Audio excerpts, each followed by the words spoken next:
Hi everyone, welcome back to Lifting the Lamp. I'm Frater Eleftheria, and yes, that is the name that I have been referring to myself as on this channel, Frater Eleftheria. And you might have wondered about it. Well, tonight I'm going to reveal a bit more of my story and tell you why I use that particular name. Because there's actually quite an incredible story behind it. A story of synchronicities and symbols, and as I talk about this, I will also talk about why certain magicians choose to assume different names and the why and the how of that. So, bearing all that in mind, here is my video on why I refer to myself as Frater Eleftheria. So, if you've got any experience sort of moving in occult or esoteric circles, you'll recognize this as a magical name or a nomen mysticum. The giveaway really is the frater at the beginning. Frater simply is Latin for brother, and soror is Latin for sister. And when somebody becomes the brother or a sister of an esoteric order, they assume their nomen mysticum and always have frater or soror before the name as part of the sort of convention of adopting that. And so the part of the name that is really significant is Eleftheria. This is the nomen mysticum. So what is this name? What is this nomen mysticum? This magical name? Well, when a magician or an esotericist, aspirant, whatever word you want to use, first sets out on their new spiritual path, they assume a new identity in doing that. They are moving out of the ordinary, mundane world, the ordinariness of everyday human life, and they are stepping into a new reality with a new idea of themselves, a magical idea. And so in order to give expression to that new identity, they assume a new name. And this name is really about, rather than the legal name that they're given at birth, it is really a name which to some extent is chosen by the magician, but also is just something that they are drawn to, that they gravitate towards as a name that resonates with their deepest self. And really, it is their deepest, most spiritual self and their most kind of true self, if you will, that the nomen mysticum gives expression to. What are the sort of spiritual principles that they personify, that they live their life according to, define their personality the most? And there's a lot of different ways that a nomen mysticum can come to a person, and I'll get to that later in the video. But first, a little bit about the nomen mysticums that I've used. I've used them in association with my initiation into the degrees of the OTO and the AA. Those are the main magical orders that I've been a part of in my life. My first magical name was when I became a Minerval in the OTO. I adopted that name, and I actually had that for many years. And then I got a name in the AA that I chose, and then at some point, a couple of years later, 2 or 3 years later, I decided to change the name that I was using in the OTO, because I felt that my old name was no longer serving me. The original magical name that I used when I first became a Minerval was Frata Sorath.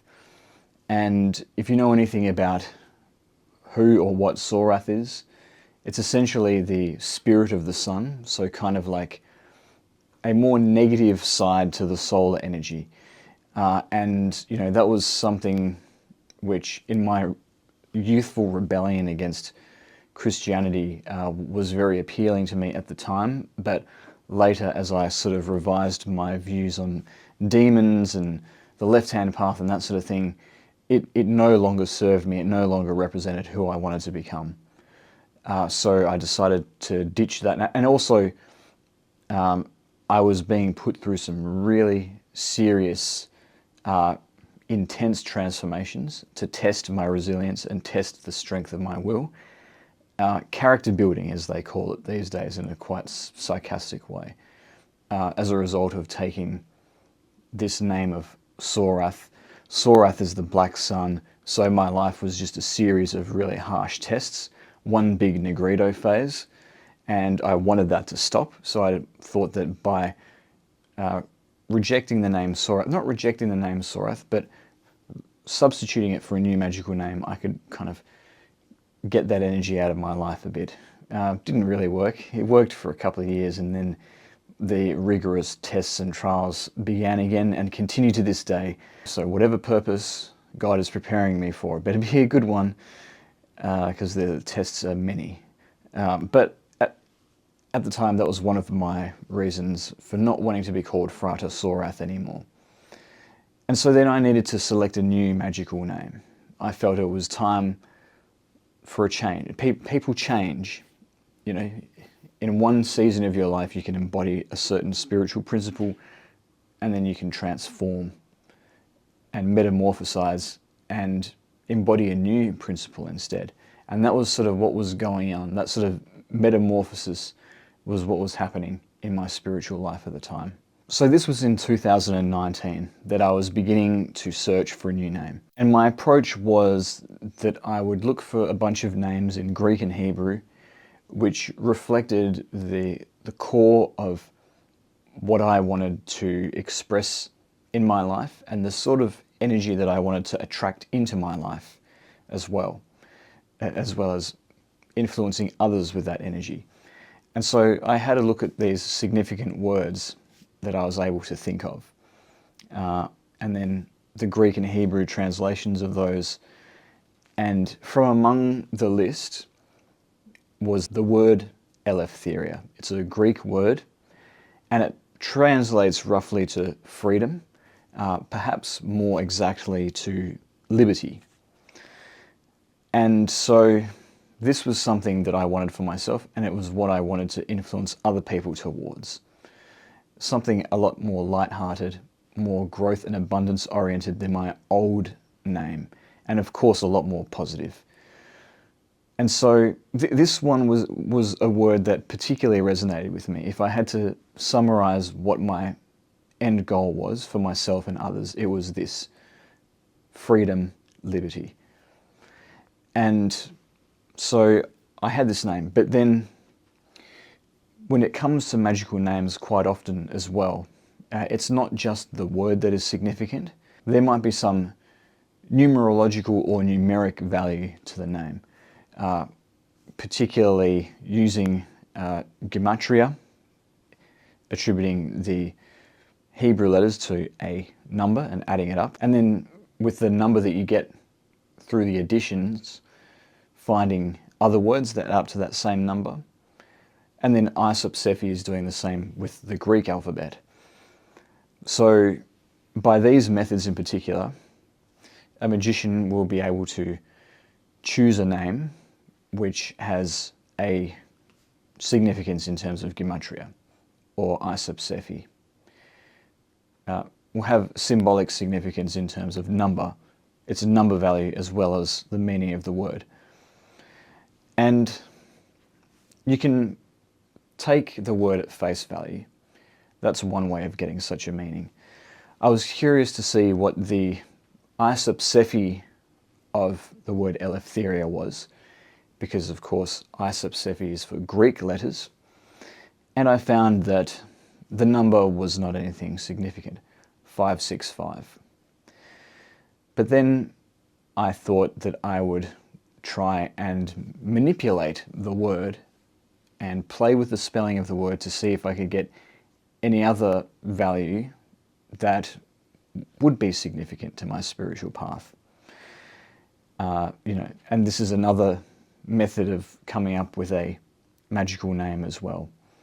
It can be, words can be combined or letters can be changed in a name to give it a particular numeric value. Aleister Crowley changed the spelling of the name Babylon, Babylon, to Babylon, Babalon, so that the gematria of that word would add up to 156. And that number had spiritual significance. But of course, Babylon was also an Enochian word, So it was a way of linking the Enochian concept to the symbol of Babylon in Revelation, and that is why Crowley substituted the spelling of Babylon. And so that's an example of using an alternative spelling for a well-known word or name to give it a additional layer of meaning. And so I started to play around with Eleftheria to see if I could do this. And there was one number in particular that I was very fond of at the time, not so much anymore, which was the number 666. As I was a Thelemite at the time, obviously I was in two Thelemic orders, the OTO and the AA. The number 666 was very significant because it represented the number of the sun. It was like a solar energy, because the sun is the number 6 on the tree of life, and the magic square of the sun is 6 by 6 squares, so 36 squares, and the numbers 1 to 36 add up to 666. So 666 was a solar number. Sun is a very important symbol, and of course there is the Thelemic interpretation of 666 in a positive light, in a positive framing, as being a symbol of rebellion against the oppression of the old religions, which is where I was at the time. I now kind of see the value in the traditional religions and recognize that the people trying to oppress everyone are actually the most anti-religious. So things have kind of flipped, the tables have turned, if you will. But at the time, that's sort of where I was at. And so I was attempting to make Eleftheria add up to 666. And one trick that I did to get a bit closer to that was I changed one letter for another in the name. So the Greek letters that make up the word Eleftheria in order are epsilon, lambda, epsilon, upsilon, theta, epsilon again, rho, iota, alpha. And the key letter here is that upsilon. Upsilon has a value of 400 in isopsephy. And it is this upsilon that stands in for the f sound in the word Eleftheria. There was no letter F in the original Greek alphabet, and where in alphabets there was no letter F, it was often the U or the V sort of letter that would stand in for an F sound, such as Vav in Hebrew. And so the upsilon represented the F sound, but I wondered what would happen if I substituted upsilon for the Greek letter phi, which does indeed make a f sound. So it's another way that you might represent the f sound as a letter. So I did that. I substituted upsilon for phi and found that instead of a letter with a value of 400, I had 500, and I got from 565 to 665, so I was one away. And so for me, I was really close, and this particular spelling of Eleftheria was the key for me in having this magical name. But I couldn't think of a way to get to 666, so I kind of gave up after a while and sort of forgot about it. And I also was kind of disillusioned a little bit because, you know, it's always better if you have an alternative spelling for a word that there's a precedent for it somewhere else, so you don't feel like you're just making things up or manipulating it too much. And I searched and searched, and I couldn't find anywhere else where Eleftheria was spelled with a phi instead of an upsilon. So far as I could tell, I was the only person who had ever given that alternative spelling to the word Eleftheria. So I set it aside for a while. But that fact that my spelling of Eleftheria with a phi was unique will become very important in just a moment. So some months passed since I went through what I saw as this failed experiment to come up with a new magical name. And then one night I was doing one of my deep dives, researching a topic that interested me, undoubtedly a paranormal topic. And in this instance, it was the topic of the UFO phenomenon. Because I had had some experiences with light beings in what would today be called probably a UAP encounter. And I really wanted to understand more about that. I was trying to understand that experience. So I was investigating this UFO UAP phenomenon. And it was then that I happened upon an article about the Roswell crash. And the article was all about video footage that got released of men recovering wreckage from the Roswell crash. And one of the bits of alleged wreckage that they recovered was an I-beam, kind of like a metal beam. And on it there was an embossed or maybe engraved sort of a language on there. And it was a kind of alien looking alphabet. But people had analysed it and looked at it closely and noticed that it was actually a stylized version of Greek. And the Greek letters spelt out a word. And the word was Eleftheria. But here's the really spooky part.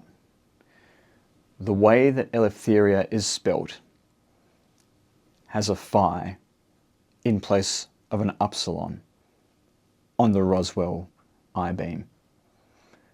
So that unique spelling of Eleftheria that didn't appear anywhere else, that I thought that I just came up with on my own, appears in the Roswell wreckage.